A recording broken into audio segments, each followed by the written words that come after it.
they'll say incomplete. Michael Carter got a hand in and knocked it free. Carter with the coverage. And the pass incomplete. Good defense by Carter. Intercepted. It's Carter. All right, Michael Carter II, let's talk about growing up with your family. How would you describe your family?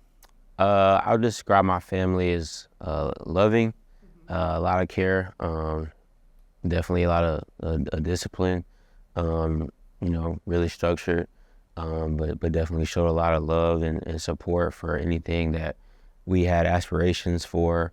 Never pushed us to do anything we didn't want to do, but if we were going to do something, they made sure we gave 110%. You're a fraternal twin. What's it like growing up with a twin? Was it competitive? Was it not competitive because she had her own kind of interests, unlike you? I say it was competitive. I mean, because at one point in time, she was taller than me. She was faster than I was. So it was competitive. We got a little bit of that twin telepathy stuff where I kind of, we're around each other for a while. We kind of know what's going on and kind of give each other that look, things like that. In certain situations, we had some competitive times growing up. What about your dad? He's a lieutenant and the senior leader of the Atlanta Police Department SWAT team. You mentioned that structure. What was it like kind of growing up under him? Yeah, man, like my dad, well, I was just speaking from sports. Like my dad played sports, so he was an athlete. I was kind of like just always been drawn to him and like what he's like to do. And so just that hard working and what it takes to be good at something, whether it was in his career path and kind of transferred into how I was doing in school and in sports. Like school always came first. So if I wasn't doing A's and B's in school, it was no sports. So let's talk about the first memory you have playing football. Was there something that stood out to the game to you? Yeah, it was probably that I don't want to play. Yeah. Because my first memory is first practice. I started playing football, I was 9, it was about 4th grade. First practice with pads on and stuff. Back when we did Oklahoma and stuff like that, we do Oklahoma. Nobody really taught me how to tackle. It was just like, just line up and go tackle. And, I ended up making the tackle, but dude ran straight through my chest. So it's kind of like one of those where you just fall back and you tackle the dude. And, I was crying and stuff. And I took all my stuff off. My dad took me over to the side and was just like consoling me, like, yeah, you're gonna be all right and all this stuff. And then so I was like, I'm in my head, I'm like, oh, okay, he's gonna let me quit. Like, I'm not playing football no more. I was already a baseball player before that. And then after a while, he looked at me and he was just like you good? Like, you feeling better? And then I was like, yeah, I'm don't hurt no more. And then he's like, well, all right, go ahead, go back out there. Cause if you don't want to play no more after this year, you can stop playing football, but I already paid for it, and we don't quit when we start things. So you started it, you're gonna finish it. And so after that, I think after that year, I kind of took a lot of liking, a lot of love for the game. What was that moment like when your dad was like, we don't quit, that's not something we do? How did that kind of shape the way you then looked at football? Just like football was different from baseball because there's obviously there's pain in baseball and you got to run and things like that, but football is like intense. You hurt, you got to tackle people. It's physical, but it's really more about how much more do you want it than the other person you're lined up against, and then I feel like that mindset transferred into like everything, like then it transferred into school, and then it kind of made me a better baseball player too, sense of how I attack things and my competitive nature, like even went more through the roof and things like that. So that I feel like that really like shaped, like that was a critical moment in my life. So you make it through high school. Why Duke? What stood out about Duke and its program that really drew you in? You can get anybody to go to Duke because it's such a special campus, special place. And you think about the relationships you can build at Duke and things like that was another factor into that, just outside and after sports, just those relationships that could be cultivated there and go beyond and kind of drive your career and things like that outside of sports.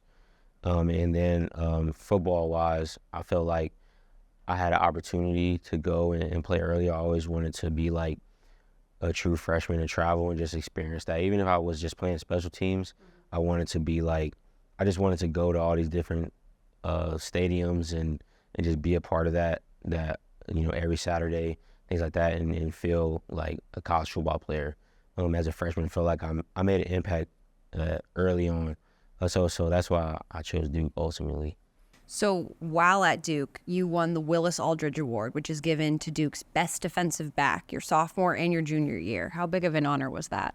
It was definitely huge. I feel like those were kind of critical years in my development too, because my sophomore year, my freshman year, I started playing nickel, so I started like the last 2 games of our season. Going into my sophomore year, they're like, all right, we're gonna move you to corner and we're gonna see how you're gonna play corner. And I was like, nah, like I was like totally against it, but shout out my coach Guerreri, Coach Jones, and they kind of, put it in the perspective of, kind of like the more you can do. Like I bought into that, ended up playing corner my sophomore year, and then junior year, I feel like I had a pretty good year at corner, so I'm thinking they're gonna leave me at corner, and then they're like, all right, we need to move you back to safety. So I was like, man, so I was against that, but then it was like the same thing, kind of flip the mindset, and just kind of be like, the more you can do, the more versatile you can be. Was there a moment within all of the flip-flopping back and forth between the positions where you kind of realized, okay, I think I can make it to the NFL. I think I can play at that next level? Yeah, for sure. I feel like after my sophomore year, I really started to buy into that and, all right, like really put a line, kind of what I was doing, like extra work or how I was lifting, how I was eating and stuff, trying to make sure I was putting myself in the best position to be successful. And I guess I'll tell you a testimony, so you will. So when I first got to Duke, like you go to campus and you kind of bring stuff sometimes, and then other times when you get there, you're just like, all right, we're just gonna get the rest of the stuff you need for school when you get up to school.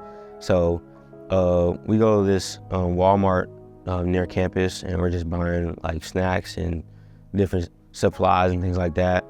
And this lady comes up to us, and I've never seen her again, like since this day. And she comes up to us and she was like, do you play football? And I was like, yeah. She was like, you play like at Duke? And I was like, yeah. And it was like my first day on campus. So it was like June 5th or 6th, like 2017, first day on campus. And she comes to me and she was like, God told me to tell you that you would play in the NFL one day. And so that was like, I think huge for me. And that helped me a lot, like just staying focused on that. And just appreciating everything, like how God put me in these positions. He blessed me a lot. So that's kind of like my testimony right there. And then so after that, you kind of like, you hear those things sometimes and you're like, you don't necessarily believe it, but like obviously God is super real. And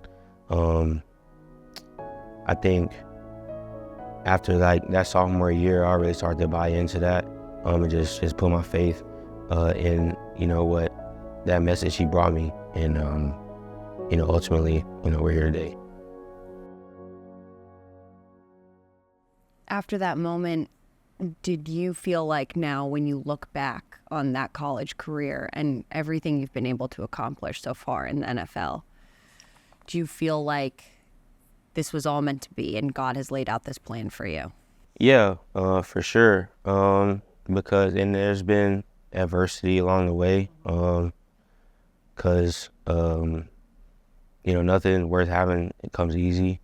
And there's going to be tests, and he's going to test your faith. And if you can, continue to keep the faith and belief in what's to come, he'll reward you. And so I feel like, shout out to him. Appreciate God for real.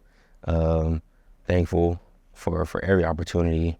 And the more I grow and the older I get, I just even more grateful and thankful for every little thing that's led up to now. And so, yeah. So I want to talk about your time on the Jets, because ever since you have gotten to the Jets, you've just gotten better and better each year. What's it been like playing under Tony Oden? It's been an experience. I'd say, I think he's definitely one of the best coaches I had. I'd say my coach from college was super influential. And then T.O.'s right there too. Just in the development, his trust in us as young guys to go out there and they go through those growing pains with us and understand that, in the hard times, there's always room for growth. And he saw that ability for us to grow and develop with him. And man, he put in so much time with us, coming in early, doing voiceovers for us, rookie year when we were all young and trying to figure this thing out. Staying up, he would send out voiceovers. It'd be 1, 2 o'clock in the morning, and then so obviously we're not seeing it till the next day. But I felt like every time I saw that, I felt like I owed it to him to especially just watch it in the morning. Okay, he sent it out. He's dang, why is he sending this out at 2 o'clock in the morning? But there's not a lot of people I feel like who are willing to do that for guys. Per PFF, you rank first out of 36 corners who have played 100 snaps in the slot. What do you credit that success to? I credit it to God. I credit it to T.O. And Ulbrich and Saleh and Jody, and for seeing something in me and bringing me in, my family, for support, fiance, her as well, and credit to the room, the guys. T.O. always says the guys in this room are special caliber and they fit this mold. And so I just credit really everybody who's had a hand on me and, prayed over me and all that stuff. So I appreciate everything. You credit a lot of other people, yet everyone who speaks about you to the highest level. Tony Oden says that you're one of the keys to unlocking the Jets defense. Saw says when he listens to Tony Oden talk to you in meetings, he can't fathom all of this information that you are responsible for. And so he respects not only the nickel spot more, but you more. What is it about you that has been able to handle all of this so gracefully and then be able to put out that product on the field? I think I process information fast. I've kind of always been I read it one time and I got it. But I still go back and go over things and stuff like that. And then I think just reflecting, being able to look back and at my faults, from year 1 and year 2. And I think my mindset's changed a lot. When I had put that tweet out in the spring, and I felt like I had to do that because I needed to hold myself accountable to what my standard was going to be. And then because if nobody else saw me that way, I saw myself that way. And so I was going to make sure everything I did, everything I'm doing is aligning with trying to be the best. And then B Hall is my guy as far as just we talk about life and spirituality and things like that, and just the power of your words and the ability to just be able to speak things, speak positive things, because if you keep them in your head, it's not, I feel like it's more powerful impact if you say it out loud. So I'm just saying I'm the best, I want to be the best and I'm doing this, and that. And I say that like that type of stuff before like every series or even when I'm out there. And so I feel like that and then that gives me the confidence to just go out there and trust myself. And then like just know like other guys on the other side of the ball are getting paid too, but you know, my job is to win. You've accomplished a lot so far in just a short amount of time in the league. What else do you want to accomplish while you're in the NFL? I want to win a championship for sure. You know, I feel like that's super huge, not only for us as individuals and as a team, but just like as for the fan base in general. Because it's been so long, and I always said like when I came here, like I wanted to be here because I wanted to win here. I wanted to help bring, you know, the Jets back to a Super Bowl. I wanted to be a part of that, and so I feel like, you know, we have the opportunity to do that eventually. And I've been here since the beginning with Saleh and everybody, and so that was really like a big thing for me. Just wanted to be a part of that, to be part of that first class that came here, and like we built it up and we went through all this stuff, but then we reached the pinnacle of football, and you know, we did it together. And then you know, obviously individually, just continue to be my best self, be the best for my teammates, be the best in my position, Pro Bowls and All Pros and things like that. But just keep doing my job, and the rest will take care of itself, and just take advantage of my opportunities. Awesome. Thanks so much for the Thank time, you. MC. Appreciate it. You're the best.